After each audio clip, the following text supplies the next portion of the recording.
Qurban növlərini ümumi bir mənada qanlı və qansız qurban olaraq ikiyə ayırmaq olar ki, indi də biz buna baxaq.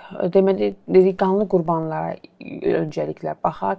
Qanlı qurbanı qısaca o qurban verilən varlıq üçün qan axıtılması şərti ilə həyata keçirilən qurbandır deyə bilərik. Bu növ qurbanlarda adətən fərqli heyvanlar mərasimlə kəsilir və öldürülür. Heyvan qurbanının bir digər təqdim etmə forması da kəsildikdən sonra və ya kəsmədən öncə qurbanın canlı-canlı yandırılmasıdır.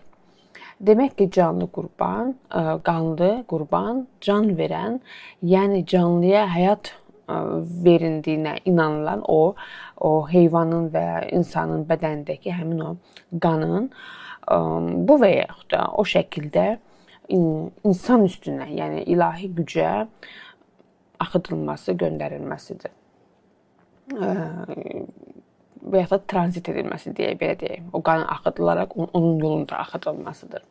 Qanın axıdılması qurbanın boğulması və kəsilməsi olduğu kimi qurbanın hər hansı bir orqanının da kəsilməsi ilə də həyata keçirilə bilir.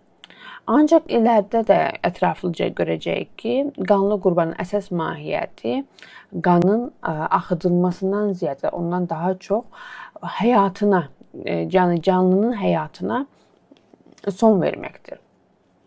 Bu qurbanlarda bəli, qanın axıdılması çox əhəmiyyətlidir. Amma bununla bərabər bəzən heç qan axıdılmadan da qurbanın əllə və yaxud da suda boğmaqla öldürülməsi də vardır. Boğma ilə yerinə yetirilən qurbanlarda heç vaxt qan axıdılmamışdır və axıdılmamış olmasına da baxmayaraq biz bu qurbanları da yenə də qanlı qurbanlar qrupunda dəyərləndiririk, ələ alırıq. Yenə də bəzi qurbanlarda isə qan axıdılmasına baxmayaraq həyata qəsd edilmədiyi üçün bədəl qurbanlar içərisində ələ alırıq ki, bu da qansız qurbanlara daxildir.